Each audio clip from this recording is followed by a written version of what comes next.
ਹਾਂਜੀ ਵੀਰੇ, ਆਪਾਂ ਕਰਦੇ ਆ ID 7 ਵਜੇ ਔਨ। ਫਿਰ ਆਪਾਂ ਨੂੰ ਪਹਿਲਾ ਆਰਡਰ ਪੈਂਦਾ ਰੋਲੀ ਪੋਲੀ ਤੋਂ। ਆਰਡਰ ਲੈ ਕੇ ਆਪਾਂ ਫਿਰ ਕਰਦੇ ਹਾਂ ਗੋਲਡਨ ਐਵਨਿਊ ਦੁਗਰੀ ਦੇ ਵਿੱਚ ਡਿਲੀਵਰ। ਕੈਸ਼ ਲੈ ਕੇ ਫਿਰ ਆਪਾਂ ਨੂੰ ਪੈਂਦਾ ਰਿਸ਼ੀ ਢਾਬੇ ਤੋਂ ਆਰਡਰ।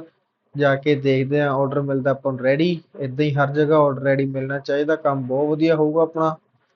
ਫਿਰ ਆਪਾਂ ਜਾਂਦੇ ਹਾਂ ਓਮੈਕਸ ਦੇ ਵਿੱਚ, ਕਲਾਇੰਟ ਕਹਿੰਦੇ ਬਾਹਰ ਰੱਖ ਦਿਓ।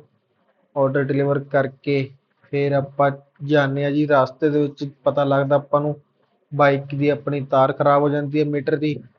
ਕਿਪਸ ਮਾਰਕੀਟ ਤੋਂ ਆਰਡਰ ਲੈ ਕੇ ਆਪਾਂ ਕਰਦੇ ਹਾਂ ਕਸਟਮਰ ਨੂੰ ਹੋਟਲ ਦੇ ਵਿੱਚ ਡਿਲੀਵਰ, ਫਰੈਂਡਸ ਰੈਜੀਡੈਂਸੀ ਦੇ ਵਿੱਚ ਫਿਰੋਜ਼ਪੁਰ ਰੋਡ ਦੇ ਉੱਤੇ। ਫਿਰ ਆਪਾਂ ਕਰਦੇ ਹਾਂ ਬਸੰਤ ਤੋਂ ਆਰਡਰ ਪਿਕ, ਕਸਟਮਰ ਦੀ ਲੋਕੇਸ਼ਨ 'ਤੇ ਜਾਂਦੇ ਹਾਂ। ਦੇਖੋ ਵੀਰੇ, ਇੱਦਾਂ ਚਲਾਈਦਾ ਮੋਟਰਸਾਈਕਲ। ਤੇ ਕਸਟਮਰ ਨੂੰ ਕਰਦੇ ਆਪਾਂ ਆਰਡਰ ਡਿਲੀਵਰ, ਮਿਲਦਾ ਆਪਾਂ ਨੂੰ ਰਿਵਾਰਡ। ਤੇ ਫਿਰ ਆਪਾਂ ਵੀਰੇ ਲਾਸਟ ਆਰਡਰ ਦੇਣ ਤੋਂ ਪਹਿਲਾਂ ਆਪਾਂ ਖਾਂਦੇ ਹਾਂ ਫਰੂਟ ਕਰੀਮ।